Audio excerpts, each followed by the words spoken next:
Risk management is one of the easiest yet most important concepts in forex, which can be the difference between you being a profitable and unprofitable trader.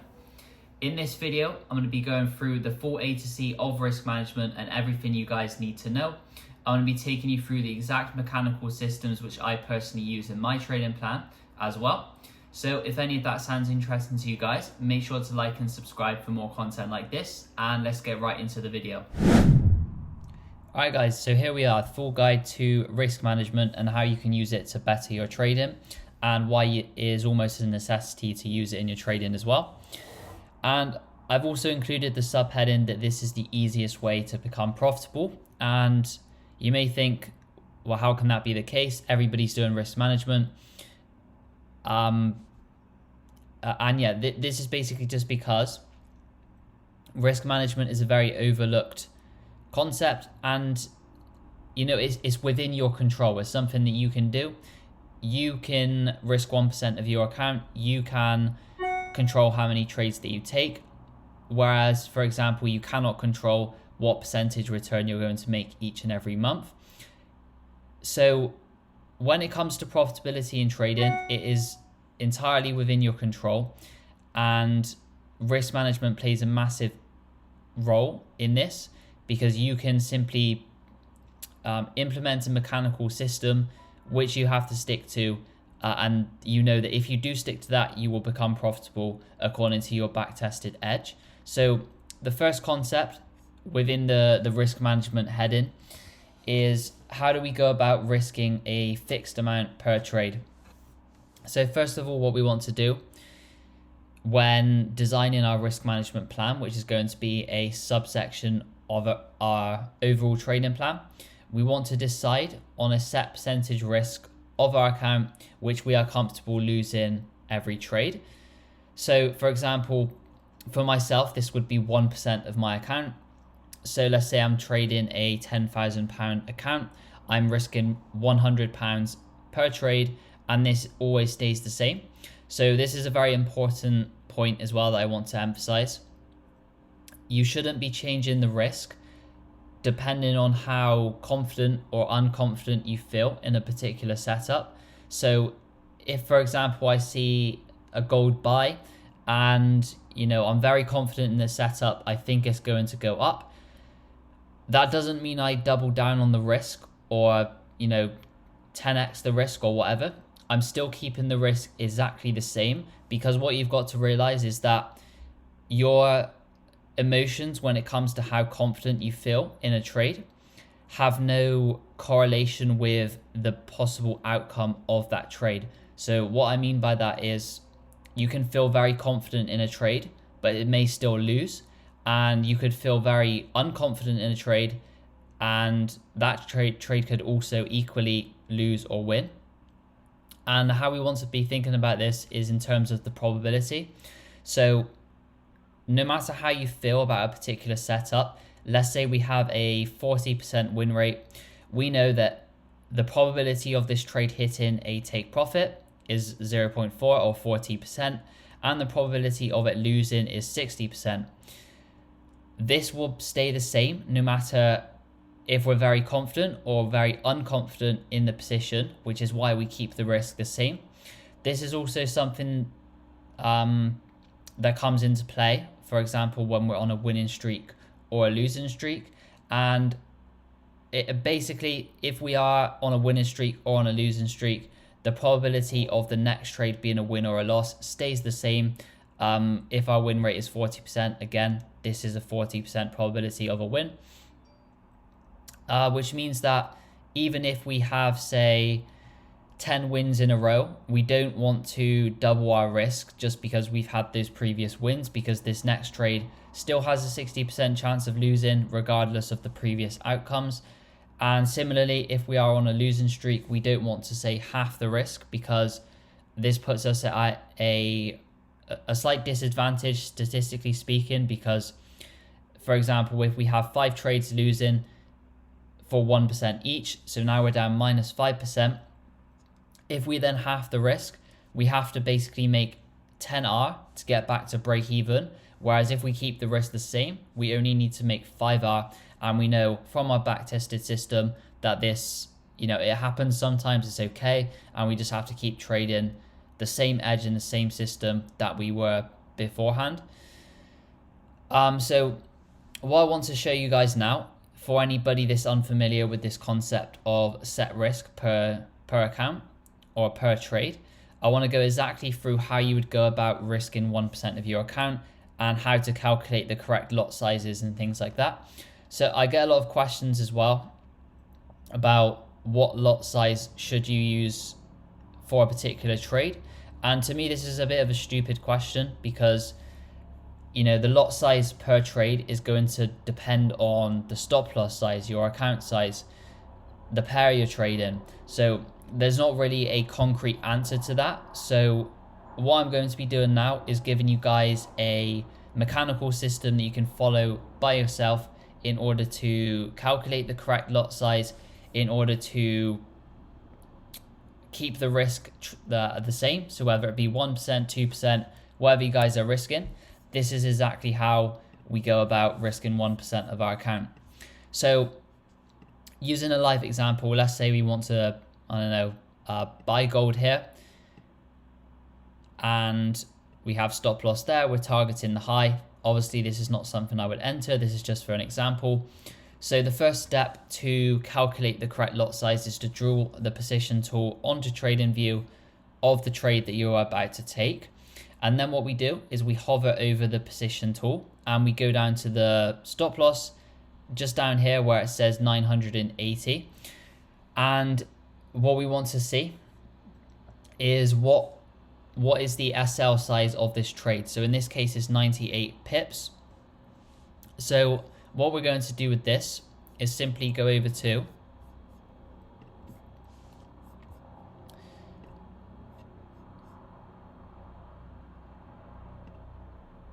so if we get this up, what we want to be doing is going over to my FX book, position size calculator. So there's no need to do all of this in your head. My FX book will simply do it for you. If we get this up, so it's this website here, the page looks like this. And what we want to simply be doing is inputting the pair. For example, here it is gold.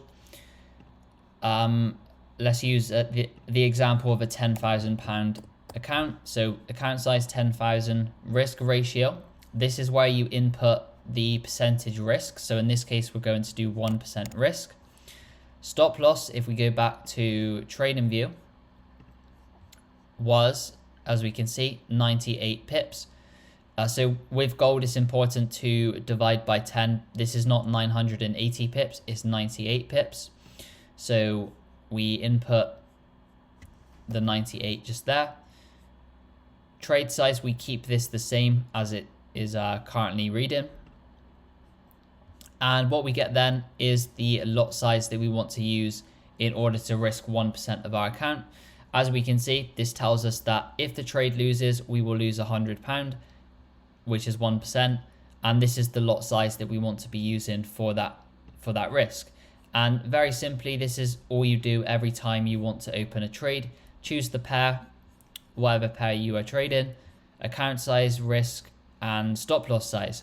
So the only thing that's really going to depend, the only thing that's going to vary trade to trade is the stop loss size and also the pair if you trade multiple pairs. But apart from that, just follow this simple process, calculate the correct lot size, and then you should have no issue risking 1% of your account. So if we go back to the PowerPoint now.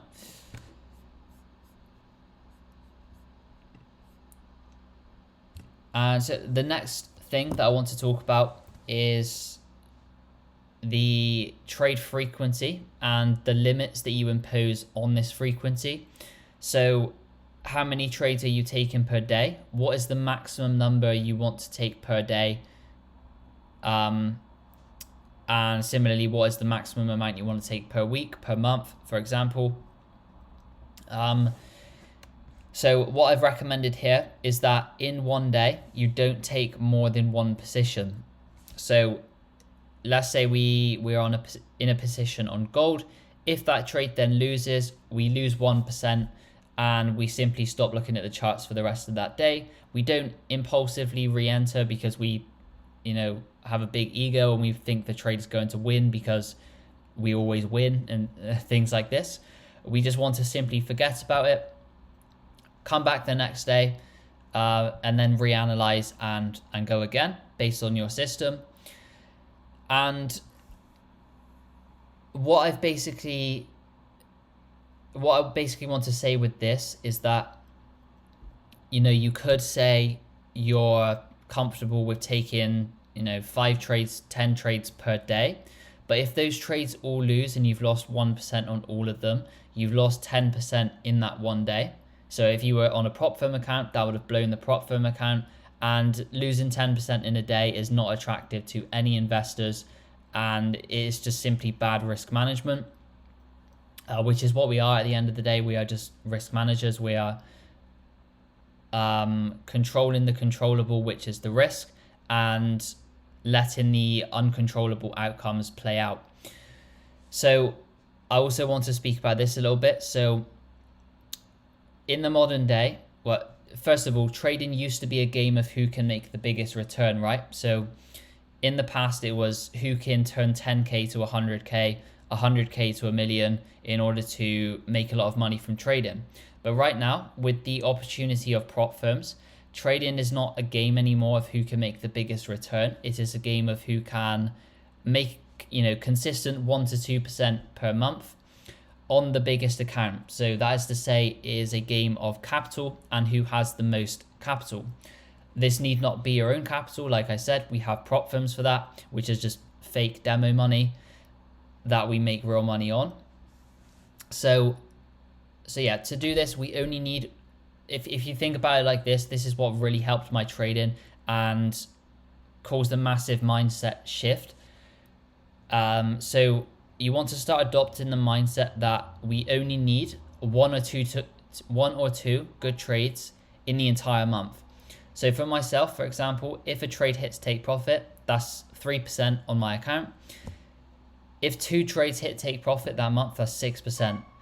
The biggest hedge funds managing billions of dollars in assets, they're only doing 1 to 2% per month consistently. None of them are beating the S&P 500, at least consistently over the long term. So what makes you think that you can, do 10% a month and beat all of these guys with algorithms and massive amounts of money behind them? It's simply not going to happen. You're better off having a realistic aim of, 1 to 2% per month, but scaling the capital so that you are consistently making more and more money. That is how you scale trading. It is not flipping accounts or, over leveraging and things like this. It's consistent and slow gains that we make on bigger account sizes. So for example, if we have a 100K prop firm account at the moment, 1 to 2% a month on that is 1K or 2K dollars. Obviously, prior to the profit split and tax and things like that. Then if we get, say, $1 million in prop firm capital by reinvesting those profits, that 1 to 2% per month then becomes 10 to 20K. So this is exactly how we make more money from trading, not flipping the accounts. And yeah, the point I'm trying to make here is that your trade frequency does not need to be high. I personally take around 3 to 5 trades per month on average, and that is enough to give you a very nice return. And it also means you are being very selective with the trades you take. So you're only taking those A+ setups, which have a higher probability of playing out, and you're not trading low probability conditions, which is likely going to cause you to lose. And the next question we have to ask ourselves is, if a trade stops us out, are we going to re-enter the setup? And under what circumstances will we re-enter and will we not re-enter? I would say for most people, this is simply not an option. You should never re-enter a trade after you've just lost, because most people are incapable of, taking a step back and thinking, I'm wrong on this trade, accepting the loss and accepting that they may be wrong. Because in the moment when someone loses, the majority of people, they get emotional, they get they get FOMO, they get just anxiety, they get angry, or whatever it may be. The majority of people have this response, which is a human response, is how the human brain works. So it makes sense. And this is exactly why I believe that most people should not re-enter a position immediately after they have just lost, because most people can't sit there and objectively look at the trade without any emotionality coming into play and say, yes, this trade is still valid, I'm going to re-enter. Most people cannot do that. So if you are most people, I would just simply never enter again once you've just been stopped out. So yeah, this is basically everything that I want to say about trade frequencies. Obviously, this is also going to depend on your personality and your risk tolerance and things like that. So in essence, what you want to be doing is cultivating this plan tailored to your specific personality. And this would be one element of the risk management plan, as was the set risk per trade that we discussed before. So all of these you want to incorporate in a risk management plan. So to summarize so far, we have 1% risk per account, and also 1 trade maximum per day. No re-entries if we are stopped out. We simply leave the charts for that day and then come back the next day with a fresh perspective. Break-even rule. So this is another element of your risk management plan. And I see a lot of people get this wrong because they, for example, will make the trade break-even. They don't have a set break-even rule. They'll make the trade break-even sometimes when the trade goes 1% into profit, sometimes before news, sometimes when it hits a 1 to 3. And it's kind of all a little bit random and left to chance. So what we want to be doing instead is avoiding what the majority of people are doing, which is this sporadic random approach to setting trades at break even. And we want to be collecting data and optimizing where we want to make the trade break even, or simply don't make any trades break even ever and adopt a more set and forget approach. So this is the first bullet point, is basically, are we going to make trades break even, and at what point? So one little note here is that this is going to depend on your personality once again. So if you're a more conservative person, you may want to make the trade break even, as soon as you see a 1% profit, for example, because you may not be able to handle it going back to break even and then potentially losing after seeing that money or that float-in profit.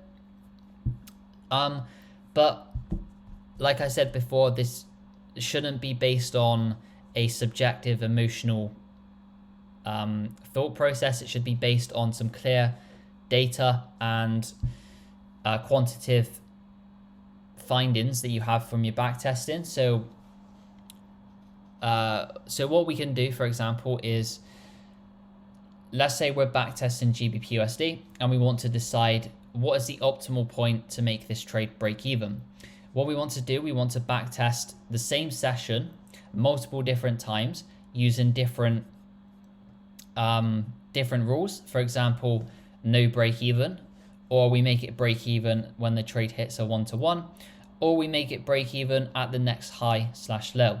These are examples of when you could possibly make the trade break even, if you're going to make it break even at all, that is.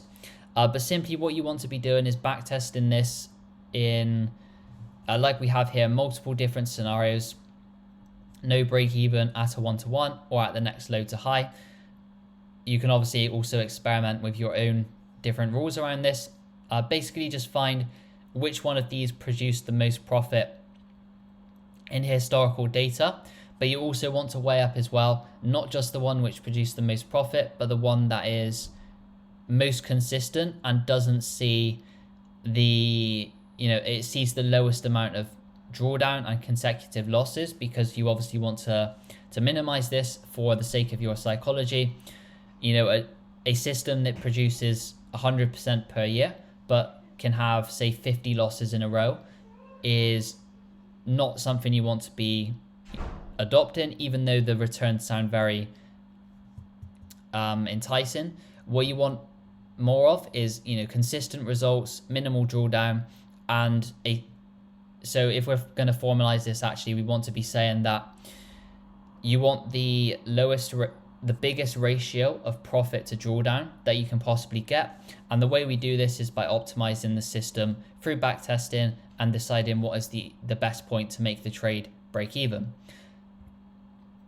So the final point that we want to incorporate within our risk management plan is if we are going to trade news or not. And for example, if we are going to trade news, when do we, for example, get out of the trade beforehand? Is it 5 minutes before?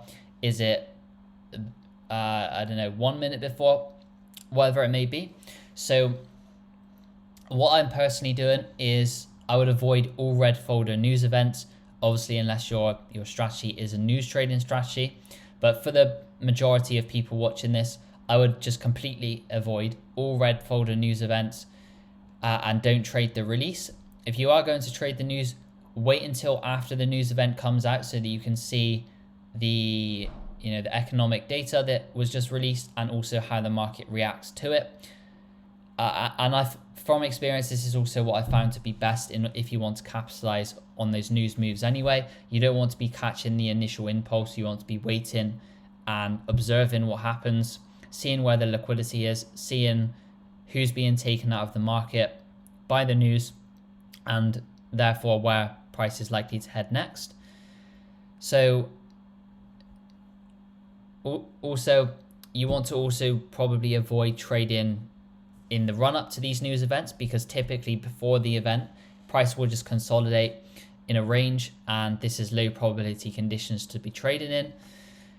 And a little reminder as well that we're also only trying to get 1 to 2 good setups per month. So we don't really need to be rushing into the market, trading in these low probability conditions. We would much rather wait until price is trending. We have some very clear conditions, and we can capitalize on those higher probability setups, which come around every so often, say once or twice per month. So yeah, what you want to be putting in your risk management plan at this point is writing down no news trading, and also decide on whether you want to be trading before that news event or not. So for example, myself, if it's NFP day, I won't take a trade in London session before NFP because price tends to consolidate and be quite range bound, and I don't really want to get involved before NFP anyway. And the next thing to include in this section is, let's say you're already in a trade and NFP or CPI is about to hit the market. At what point do we want to be coming out of this position, or do we make it break even instead? Or just what do we do? Do we close the trade, hold it, make it break even? What do we do? We want to have an objective rule for this that is not left to any subjectivity or ambiguity when we're actually trading. We want to be thinking, okay, news is coming up, let's exit 5 minutes before. And this has to be the same every single time so that the decision-making process is not influenced by any emotions. Similarly, if we have a pending limit order, for example, or a buy stop or a sell stop, when do we cancel this limit, or do we keep it active for the news events? What do we do with this? So for myself, what this would entail is, if I have a limit order and 5 minutes before the news event, the limit order is still not active, I would delete it. If it's still valid after the news event, I may reactivate it, or I may just let the volatility die down a little bit to avoid getting slipped on the position, for example. And also, if I'm already in a position when news comes out, what my rule is that if price has got a certain amount of pips away from my entry, then I'll make the trade break even because I know that there is a low probability of slippage. However, if the trade, for example, is in drawdown or is at my entry and I have quite a tight stop loss on this trade, then I'll simply exit the trade, take a small loss or take a break even, to avoid getting stopped out for 2 or 3% on these high volatility news events when our stop loss is probably not going to be respected. So to summarize all of this, if you guys want to just simply copy my own risk management plan, I have basically summarized it here in 4 bullet points. So my risk management plan is risking 1% per trade always, minimum 1 to 3 risk to reward. If I can't get a 1 to 3 on that trade, I'll simply not take it, even if it is a valid setup. I don't make the trades break even unless I am in a trade and news is about to come out. I take only 1 trade per day, sometimes not even that. Basically, my maximum is 1 trade per day, and I will never re-enter if I get stopped out. Again, like most people, I think if you are re-entering the trade straight after you lose, this is very unlikely to be a logical decision. For most people, this will just be emotions coming into play, and you don't want to have that within your business or within your trading. You want to have these logical systems in place where you just execute robotically, and the easiest way to do this is simply to, have these clear systems in play. And the other thing is that if I have a limit, I'll cancel it when news is about to come out, typically around 5 minutes before or after. Sorry, just before. And for myself, this only applies to the very high volatile red news. For example, CPI, NFP, FOMC, any GDP news, PMI data. But other than that, if here's a red folder news, I would basically just trade normally and execute the limit. These are the ones that I mainly avoid. Just as a general rule, you want to be avoiding the ones which will likely cause slippage and cause you to lose 2-3% on a trade due to your stop loss not being respected. But that is everything that I want to say on risk management. As you guys can see, like I said at the start of this video, risk management is a very, very simple mechanical process that you can use. It is easily the simplest thing in all of trading because you can just learn it and then apply it. There's no subjectivity, whereas with your trading strategy, there may be some discretion, for example, and it's not all that simple. But with risk management, even a complete beginner can come into the market and say, I'm going to risk this amount per trade, and I'm only ever going to risk this amount per trade. The only difficult thing, I suppose, is that you have to train yourself to be disciplined in the fact that you are going to follow this risk management plan. But that shouldn't be too difficult. And if you guys do want to become profitable in trading, then it is definitely mandatory that you learn how to do this. So thank you guys for watching. If you did end up enjoying this video, make sure to like and subscribe for more Forex content like this, which I upload every single week on Friday evening. But thank you guys for watching, and I'll catch you in next week's video.